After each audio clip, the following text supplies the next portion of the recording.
নমস্কাৰ বন্ধুসকল, আজি আমি এই ভিডিঅ'টোত ডিছকাছ কৰিবলৈ গৈ আছোঁ যে ফুল কুণ্ডলী এনালাইচিছ কৰাৰ পাছত যিবোৰ আমি আমাৰ প্লেনেটত যিবোৰ আমি ইছ্যু পাওঁ সেই ইছ্যুবোৰ ছল্ভ কেনেকৈ কৰিম।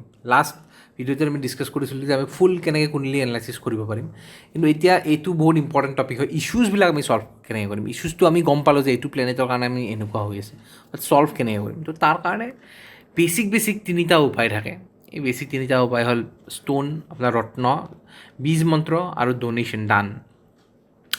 এতিয়া এই বস্তুবিলাকে কাম কেনেকৈ কৰে, ৰত্নই কেনেকৈ কাম কৰে মই শিকাই আছোঁ। ৰত্ন প্ৰথম কথাটো আপোনাক একদম ষ্টাৰ্টিঙতে ক'লোঁ, যি টি ৰত্ন আপুনি কেতিয়াও নিপিন্ধিব। স্পেচিয়েলি লগ্নকুণ্ডলী আপোনাৰ যিখন হয় তাৰ যিটো মাৰক গ্ৰহ হয়, সেই মাৰক গ্ৰহৰ ৰত্ন আপুনি ভুলতো ধাৰণ নকৰিব।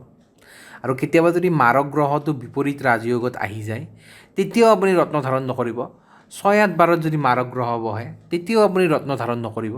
মাত্ৰ 6-8-12 যদি বহে আৰু যদি সূৰ্যৰ লগত অস্ত অৱস্থাত থাকে, য়োগকাৰক প্লেনেট, বেনিফিচিয়েল প্লেনেট এটা, তেতিয়া আপুনি ৰত্ন ধাৰণ কৰিব পাৰে। আপুনি বুজি পাইছে চাগে কি কৈ আছোঁ। মাৰক গ্ৰহৰ যাতে ৰত্ন কেতিয়াও ধাৰণ নকৰে, নহ'লে আপোনাৰ যিটো লগ্ন আছে না, লগ্নত সি এফেক্ট কৰি দিয়ে। মানে আপুনি নিজকে, আপোনাৰ নিজৰ ওপৰতে আপুনি এনেকুৱা এটা ৰত্ন পিন্ধি গ'লে, থাৰ্ড হাউচ ৰিলেটেড আপোনাৰ মাৰক গ্ৰহ আছিল, ভাল কৰিবৰ কাৰণে ভাবিলে আপুনি ৰত্নটো পিন্ধি লওঁ, আপোনাৰ এনেকুৱা চিটুৱেশ্যন ক্ৰিয়েট কৰিব মানুহৰ লগত, খং উঠিব মানুহৰ ওপৰত, কাজিয়া লাগিব মানুহৰ লগত পিন্ধাৰ লগে লগে গম পাই যাব পিন্ধিছে আপুনি, কাজিয়া লাগিছে কাৰোবাৰ লগত। তো সেনেকুৱা টাইপৰ কথা। ৰত্ন আপোনাৰ গম পাইছে, অকল যিবিলাক বেনিফিচিয়েল প্লেনেট হয়, য়োগকাৰক যিবিলাক প্লেনেট হয়, সেই প্লেনেটৰহে ৰত্ন পিন্ধিব আপুনি নিজৰ যিটো লগ্ন তাৰ লগত ফ্ৰেণ্ডশ্বিপটো চেক কৰিব পাৰে। ফ্ৰেণ্ডশ্বিপ 3 ধৰণৰ ফ্ৰেণ্ডশ্বিপ থাকে, পিছত মই ভালকৈ ডিছকাছ কৰিম বাৰু। কিন্তু যিবোৰ ভাল ফ্ৰেণ্ড হয়, আপুনি এষ্ট্ৰ'চেছ বুলি যিটো ফাৰ্ষ্ট ভিডিঅ'ত মই এপ এটা দেখাইছিলোঁ, তাতেও আপুনি ফ্ৰেণ্ডশ্বিপটো পাই যাব। 5-fold ফ্ৰেণ্ডশ্বিপত যিকেইটা ভাল ফ্ৰেণ্ড হয়, চেক কৰিব তাতে, তেওঁলোকৰ ৰত্ন আপুনি যদি বেছি ইম্পৰ্টেণ্ট হয় ধাৰণ কৰিব পাৰে। কিন্তু মই তথাপিতো এডভাইচ কৰোঁ, যিবিলাক মেলিচিয়াছ প্লেনেট হয়, মাৰক গ্ৰহবোৰ, সেইবোৰৰ ৰত্ন আপুনি ধাৰণ নকৰিব।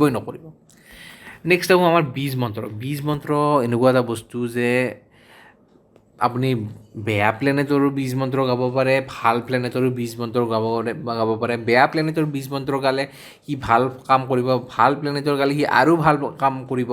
য'ত জাপ কৰিব পাৰে আপুনি বীজ মন্ত্ৰটো, আপোনাৰ কোনো ইছ্যু নাই।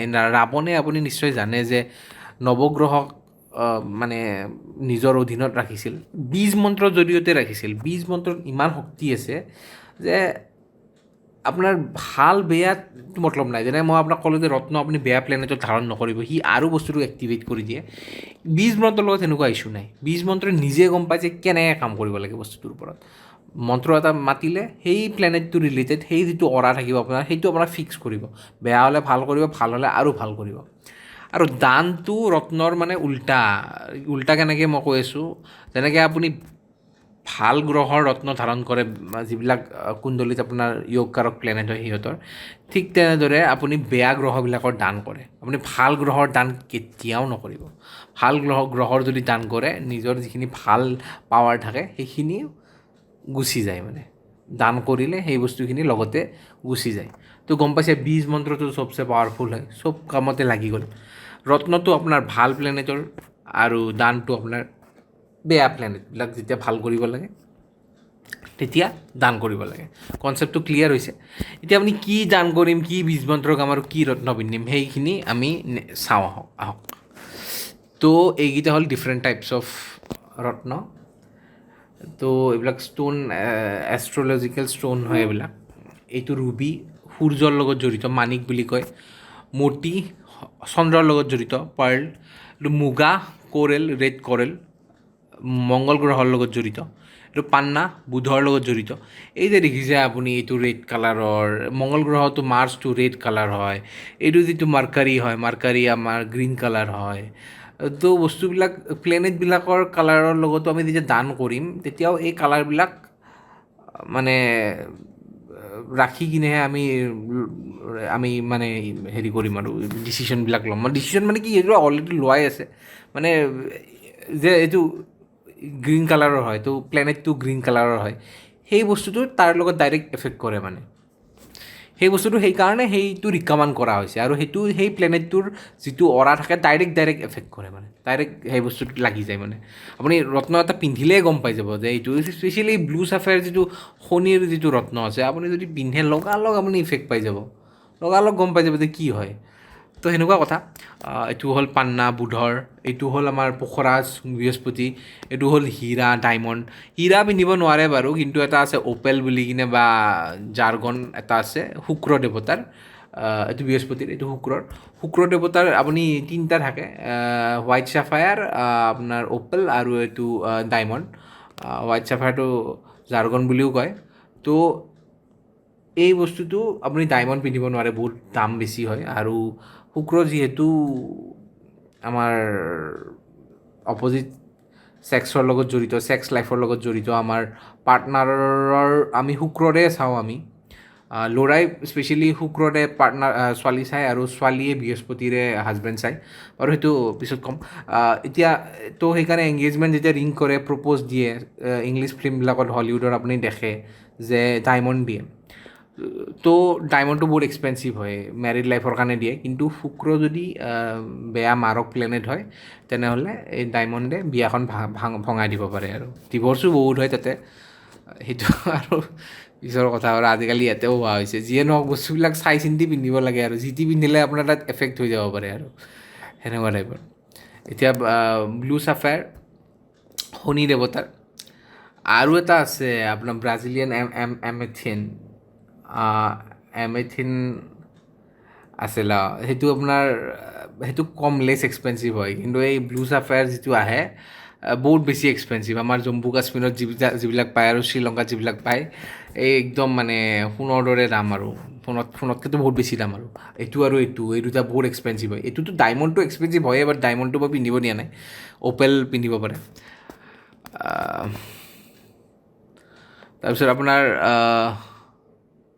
এইটো হ'ল হেচনেট যিটো গোমেট থাকে ৰাহুৰ কাৰণে আৰু কেটচাই আপোনাৰ কেতুৰ কাৰণে তো এই ৰত্নবিলাকৰ লগত মানে প্ৰতিটো প্লেনেট জড়িত হৈ থাকে আৰু মই কৈছোঁৱেই যিবিলাক ভাল প্লেনেট হয় সিহঁতৰহে ৰত্ন আৰু এটা কুৱেশ্যন ভাল প্লেনেটৰ আপুনি ৰত্ন পিন্ধিবই কিয় কেতিয়াবা কি হৈ যায় প্লেনেটবিলাকৰ ডিগ্ৰী বহুত কম থাকে সেইখিনি পাৱাৰ দিব নোৱাৰে মই যিখন লাষ্ট কুণ্ডলী এনালাইচিছ কৰিছিলোঁ তাতেও সূৰ্যৰ লগত অস্ত গৈ আছিল এটা প্লেনেটে বুধ বেছিভাগ অস্তই যায় তো তাক যদি আপোনাৰ বেছি প্ৰয়োজন তাৰ বুধৰ তাত যিটো ডিপাৰ্টমেণ্ট থাকে সেইটো যদি আপোনাৰ বেছি প্ৰয়োজন তেনেহ'লে সেইবোৰ ৰত্ন আপুনি পিন্ধিব পাৰে কিন্তু এটা কথা মনত ৰাখিব যে ভাল হ'ব লাগিব সেইটো আৰু বেছি ভাল কৰি দিয়ে যদি আপোনাৰ ডিগ্ৰী কম থাকে সূৰ্যৰ লগত অস্ত যায় এইবোৰ কাৰণত ৰত্ন পিন্ধিব পাৰি মাত্ৰ যিবিলাক মেলেচিয়াছ প্লেনেট থাকে নিপিন্ধিব ৰত্ন তো আপোনাৰ ক্লিয়াৰ হৈছে নিশ্চয় চাই ল'ব ইয়াৰ ওপৰত আৰু অলপ ৰিচাৰ্চ কৰি ল'ব মই ইয়াৰ ওপৰত ডেডিকেটেড ভিডিঅ'ও বনাম ভিডিঅ'বোৰো চাব পাৰে আপোনালোকে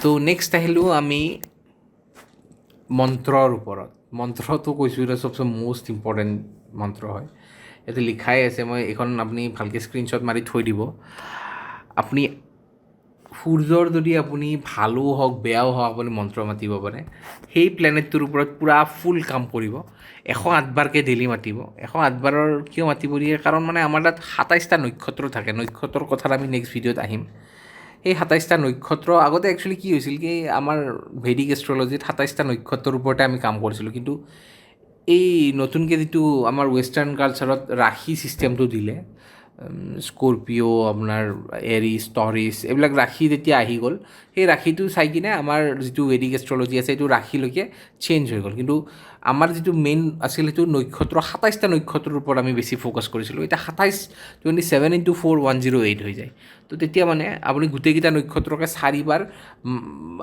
এটা মানে বস্তুটো তাহাঁতৰ গাত লাগে মানে তো সেইকাৰণে 108বাৰকৈ ৰিকমেণ্ডেড থাকে মানে যদি মাতে আপুনি ডেইলি 108বাৰকৈ 7000 টাইমছ মাতিব 7000 ডিভাইডেড বাই 108 কৰিব যিটো ওলাই সিমান দিন আপুনি মাতিব তাৰপাছত ৰবিবাৰে এই বস্তুটো কণ্টিনিউ কৰিব সূৰ্যৰ ওম হাং ৰাং হ্ৰিং হ্ৰং শাহ সূৰ্যায় নমঃ ভালকৈ প্ৰনাউন্স কৰিব চন্দ্ৰৰ ওম শ্ৰাং শ্ৰিং শ্ৰং শাহ চন্দ্ৰমাশ নমঃ আপুনি ভালকৈ প্ৰনাউন্স কৰিব বস্তুটো 11000 টাইম এইটো কৰিব 108বাৰকৈ 10,000 টাইমছ 108 বাৰকৈ 108 বাৰতকৈ বেছি কৰিলেও বেয়া কথা নহয়, বাট দ্য থিং ইজ কি 108 বাৰে বস্তুটো কাউণ্ট হয়, মানে 10,000 ডিভাইডেড বাই 108 সেইবাৰ আপুনি কাউণ্ট সেই হিচাপে আপুনি মাতিবই লাগিব।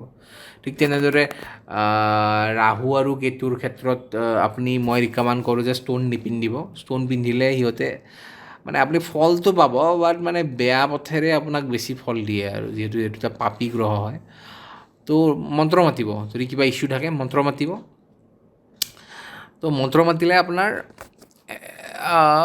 মানে 18,000 বাৰ যেতিয়া কমপ্লিট কৰিলে, 17,000 বাৰ যেতিয়া কমপ্লিট কৰিলে, এই ৰাহুৰ শনিবাৰে ডেইলি মাতিব আৰু কেতুৰ মঙলবাৰে ডেইলি মাতিব। এই 18,000 আৰু 17,000 টাইমছ কমপ্লিট কৰাৰ পিছত ছাপ'জ আপুনি কমপ্লিটটো কৰিলে, আপুনি কৰ্চটো কমপ্লিট কৰিলে, বাট ষ্টিল বস্তুটোৰ এফেক্টটো থাকিবৰ কাৰণে সেই বাৰটোত মাতি থাকিব লাগে, কাৰণ ৰাহুটো আমাৰ শনিৰ ছায়া গ্ৰহ হয় আৰু কেতুটো আমাৰ মঙলৰ ছায়া গ্ৰহ হয়। তো বস্তুখিনি গম পাইছে চাগে। শুক্ৰৰটো চাওঁ, ওম দ্ৰাং দ্ৰিং দৌ শাহ শুক্ৰায় নমঃ, ভালকৈ প্ৰনাউন্স কৰিব।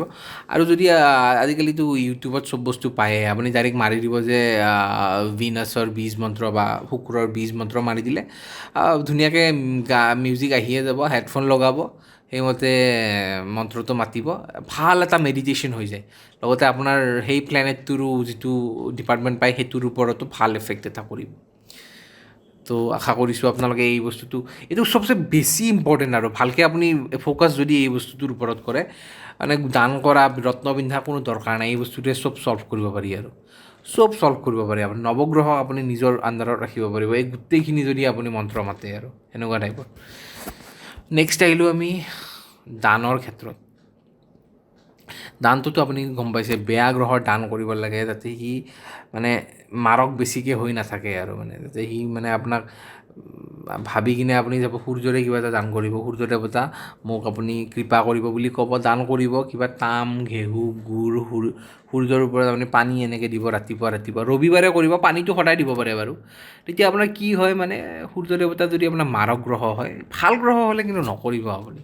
মই বাৰে ৰিপিট কৰিছোঁ, ভাল গ্ৰহত আপুনি ৰত্ন পিন্ধক, আৰু বেছি এক্টিভেট হৈ যাব বস্তুটো। যদি আপোনাৰ ডিগ্ৰী ৱাইজ কম থাকে বা কিবা অস্ত যায় কিনে সূৰ্যৰ লগত। তো চন্দ্ৰৰ ক্ষেত্ৰত, চন্দ্ৰটো যিহেতু হোৱাইট কালাৰৰ, মই কালাৰৰ কৈছিলোঁৱে, সেইকাৰণে তাৰ ষ্ট'নটো মতি যিটো হোৱাইট কালাৰৰ ষ্ট'ন থাকে, তো হোৱাইট কালাৰৰ বস্তু কিছুমান দান কৰিলে সোমবাৰে গাত লাগে, এনেকৈ চাউল, ৰূপটো হোৱাইট কালাৰ নহয় বাৰু, তথাপিতো সেইটো হয়। গাখীৰ, পানী, গাখীৰ খাব নালাগে আপোনাৰ হেৰি হ'লে। আৰু আপুনি যদি হেৰি কৰিম বুলি ভাবিছে, লঘনো দিব পাৰে, তেতিয়াও আপোনাৰ গাত লাগে, সেই প্লেনেটটো ৰিলেটেড লঘন দিলে আৰু সেইখিনি যদি আপুনি নাখায় সূৰ্য অস্ত নোযোৱালৈকে, তেনেহ'লে সেই বস্তুটো আপোনাৰ গাত ডাইৰেক্ট ইম্পেক্ট কৰে আৰু। মঙলটো ৰেড কালাৰৰ প্লেনেট আমি গম পাওঁ, ৰঙা কাপোৰ, তাম, মচুৰৰ দালি ভোজন কৰাব পাৰে মঙলবাৰে, আপোনাৰ ডাইৰেক্ট বস্তুটো গাত লাগিব মানে। বুধটো আপোনাৰ গম পাইছে গ্ৰীণ কালাৰ, সেউজীয়া ভেজিটেবলছ, সেউজীয়া ক্লথছ, মুগৰ দালি, তুলসীত আপুনি পানী দিব পাৰে, তেতিয়া বুধৰ তাত এফেক্ট কৰিব। বৃহস্পতিত হালধীয়া কাপোৰ, চেনি, কল, নিমখ, মিঠাই, হালধি, মৌ, বুটৰ দালি আৰু গুৰুজনৰ আশীৰ্বাদ আপুনি ল'ব পাৰে। গুৰুজনৰ আশীৰ্বাদ ল'লেও বৃহস্পতি দেৱতা প্ৰসন্ন হয়, আপোনাৰ যিজন টিচাৰ আছে, যাক আপুনি গুৰু বুলি ভাবে তেখেতৰ। এতিয়া শুক্ৰত আপোনাৰ গম পাইছে, শুক্ৰ আমাৰ লাক্সাৰী লাইফৰ লগত জড়িত। বৃহস্পতি দেৱতাও এটা ভাল প্লেনেট হয়, কিন্তু বৃহস্পতিৰ যিবিলাক আপোনাৰ লাক্সাৰী দিব সেইখিনি আজিকালি কাকো নালাগে, চবকে শুক্ৰৰ লাক্সাৰীটোৱে লাগে, মানে ভৌতিকটো লাগে, আধ্যাত্মিকটো নালাগে আজিকালি কাকো। তো আমি এইটোৰ ওপৰতে বেছি ফ'কাছ কৰিম। ৰঙীন কাপোৰ, পাৰফিউম, চন্দন, কফুৰ, চেনি, কন্যাদানত আপুনি পইচা দিব পাৰে। শুক্ৰবাৰে যে কন্যাদান হ'ব এইটো কথা নহয়, যিকোনো কন্যাদানতে পইচা দিব পাৰে। বাকীখিনি বস্তু আপুনি শুক্ৰবাৰে যদি দান কৰে, ডাইৰেক্ট ভিনাছৰ শুক্ৰৰ তাত মানে এফেক্ট হয় মানে। শনিত আপুনি ক'লা বস্ত্ৰ, মাহৰ দালি, যিটো মাটি মাহৰ দালি থাকে, তিল, সৰিয়হৰ তেল, ষ্টিলৰ বাচন আপুনি শনিবাৰে দিব পাৰে। শনি আমাৰ জড়িত সৈনিক বুলি কোৱা হয় আমাৰ হেৰিত, মাইথলজিত ছেটাৰ্ণক। তো ষ্টিল বোলা বস্তুটো ডাইৰেক্ট এফেক্ট কৰে। ষ্টিলটো আৰু হেৰিকো এফেক্ট কৰে, বেলেগ প্লেনেটকো এফেক্ট কৰে, কিন্তু ছেটাৰ্ণ যদি আপুনি শনিবাৰে যদি দিয়ে, বস্তুটো শনিৰ গাত ডাইৰেক্ট লাগে, আৰু ইভিনিং টাইমত দিব। শনিত আপুনি দিলে আপোনাৰ ৰাহুৰো গাত লাগে, শনিৰো গাত লাগে, কাৰণ ৰাহু শনিৰে এটা ছায়া গ্ৰহ হয়। আপুনি ৰাহুক যদি আপুনি নাৰিকল কম্বল দিয়ে, কম্বল দিলে ডাইৰেক্ট ৰাহুৰ তাত লাগে মানে মিঠা ৰুটি। আৰু যদি আপুনি কাউৰীক খুৱাই, যদি কাউৰীক আপুনি ৰুটি ক'ত খুৱাব, ভাতো খুৱাব পাৰে বাৰু। তো সেনেকুৱা আৰু তিল যদি আপুনি শনিবাৰে যদি দিয়ে, তেনেহ'লে ইভিনিং এই বস্তুটো ৰাহুৰ গাতো লাগে মানে। কাউৰী বোলা বস্তুটো ব্লেক কালাৰটো, তো সেই বস্তুটো দিলে ৰাহুৰ গাত লাগে। কেতুৰ আপোনাৰ তিল, নাৰিকল, মাহৰ দালি, ব্ৰাউন কালাৰৰ কাপোৰ দিব পাৰে। কাপোৰ মানে একচুৱেলি কেতুকো আপুনি কম্বলো দিব পাৰে ব্ৰাউন কালাৰৰ, সেইটোতো আপোনাৰ এই ৰাহুৰ দৰে ছেম, সেইটোতো আপোনাৰ গাত লাগে। যদি কোনোবা হেৰি আছে, লোহা দিব পাৰে, কুকুৰক খুৱাব পাৰে আপুনি। কুকুৰক খোৱা কথাটো কওঁ, আৰু বস্তুবিলাক একচুৱেলি কেছটো কি হয় মানে, আপুনি এইবিলাক দান যে কৰি আছে, কোনোবা নিডি মানুহক দিব, এনেকুৱা মানুহক নিদিব যাৰ তাত অলৰেডি কাপোৰ আছে, তাক কাপোৰ দি কিনে কি লাভ। আপুনি কোনোবা শুক্ৰৰে ৰিলেটেড পাৰফিউম এটা দিছে, চাকৰি কৰা মানুহৰ কাৰণে পাৰফিউম দিলে একো লাভ নাই, এইটো দান কৰা নহয়। কোনোবা যদি ছোৱালীক যাই কিনে দিয়ক, কোনোবা সৰু ছোৱালী এজনীক যাক দৰকাৰ পাৰফিউমটোৰ, তাই যিটো আপোনাক আশীৰ্বাদ দিব মনৰ পৰা, সেই বস্তুটো হয় দান। আৰু তাৰে এফেক্টটো আপুনি লগালগ পাবই। লগালগ আপুনি দিয়াৰ লগে লগে আপুনি বিশ্বাস কৰক, মই যেতিয়াই দান কৰোঁ তেতিয়াই লগালগ বস্তু কিছুমান ঘূৰি আহে লগালগ। মই যদি আজি 100 টকাৰ দান কৰিলোঁ, মোৰ তাত 1000 টকা ঘূৰি আহে। এইটো কিহৰ কাৰণে হয় মানে, বস্তুটো হয়, এতিয়া কিবা কাৰণে হয়, কি কাৰণে হয়, এইটো মই আপুনি কৰিলে আপুনি গম পাব। যেতিয়া আপুনি মনেৰে কৰিব, আৰু মনেৰে কৰা মানে এনেকৈ কৰিব, গাত লাগাকৈ কৰিব আপুনি। কেতিয়াবা গাত লাগে নহয় যে 500 টকা এটা দিলোঁ, এই দিওঁ নে নিদিওঁ, গাত লাগাকৈ কৰিবচোন, কৰি চাবচোন। খালি এই বাৰটো চাব, আৰু যিটো প্লেনেট আপোনাৰ মেলিচিয়াছ হয় বা যিটো প্লেনেটৰ কাৰণে আপুনি কৰি আছে সেইটোত কৰিব। তাৰ পাছত আপুনি ৰিজাল্টটো আপুনি নিজে চাব, গম পাব। আৰু এই বস্তুটো কেতুৰ কৈ আছিলোঁ মই, কেতু মঙলৰ ছায়াগ্ৰহ হয়, মঙলবাৰে কৰিব লাগে কেতুৰ। আৰু মোৰ ক্ষেত্ৰতে মোৰ ঘৰত কুকুৰ আছে, আৰু মোৰ কেতুটো অলপ বেয়া হয়, মোৰ ছেভিংছৰ ঘৰত বহি আছে। কিন্তু কেতু মই কুকুৰক সদায় খুৱাইয়ে থাকোঁ, তো মোৰ মানে ছেভিংছটো মানে মোৰ সমান বয়সীয়া ল'ৰাবিলাকৰ ইমান নাই যিমান মোৰ আছে। আৰু কাৰণ কিন্তু মোৰ কেতুটো মেলেচিয়াছ হয়, মানে সি নিজ হৈ কিনে বহি আছে। তো কেছটো এনেকুৱা মানে, কেতুই মই কুকুৰক খুৱাওঁতে মানে বস্তুটো গাত লাগি গৈছে মানে কেতুৰ। তো বস্তুবিলাক সেনেকুৱা হয় মানে। তো আপুনিও এইখিনিয়ে বস্তু যে আপুনি প্ৰথমতে ওলালে কোনটো প্লেনেট ভাল হয়, কোনটো প্লেনেট বেয়া হয়, তাৰ পাছত আপুনি এইখিনি প্ৰতিকাৰখিনি কৰিলে 100% আপোনাৰ লাইফত যিবোৰ প্ৰব্লেম আছে ছল্ভ হ'বই হ'ব। আপুনি নিজেতো শিকিলে যদি এইটো ভিডিঅ'লৈকে কণ্টিনিউ চাইছে, আৰু লগতে নিজৰ ফ্ৰেণ্ডছ ফেমিলি চবকে আপুনি উপকাৰ কৰিব পাৰিব। তো আশা কৰিছোঁ এই ভিডিঅ'টোত আপুনি বুজি পাইছে মই কি ক'বলৈ ট্ৰাই কৰি আছোঁ। আৰু যদি ভিডিঅ'টো ভাল লাগিছে, ধন্যবাদ। যদি আপুনি কণ্টিনিউ চাইছে ইয়ালৈকে, আৰু যদি চোৱা নাই, মাজত স্কিপ কৰিছে, ৰিকুৱেষ্ট কৰোঁ মাজত স্কিপ কৰি নাহিব। বহুত কথা আছে যিবোৰ আপুনি বুজি নাপাব, কেছবোৰ কি হৈ আছে। তো নেক্সট ভিডিঅ'ৰ পৰা আমি অলপ এডভান্স লেভেলত যাবৰ কাৰণে ট্ৰাই কৰিম, বস্তুবিলাক ফুল ইনডেপথ কিছুমান এনালাইচিছ কৰিম। বহুত বস্তু আৰু কনচিডাৰ কৰিব পাৰি, তেতিয়া আমাৰ প্ৰিডিকশ্যনছবিলাক আমাৰ আৰু একিউৰেট হৈ গৈ থাকিব। প্ৰিডিকশ্যনছ আমাৰ যিমানে একিউৰেট হ'ব, সিমানে আমি মানুহ এজনৰ হিলিং প্ৰচেছত আমি ইনভল্ভ হ'ব পাৰিম। তো সেই বস্তুটো আপুনি যিমানে জ্ঞান আহৰণ কৰিব পাৰিব, সিমানে আপোনাৰ কাৰণে ভাল। আজিলৈকে আমি ভিডিঅ'টো ইয়াতে সামৰোঁ। যদি ভাল লাগিছে, লাইক, কমেণ্ট এণ্ড শ্বেয়াৰ কৰিব, ছাবস্ক্ৰাইব কৰিব। ধন্যবাদ।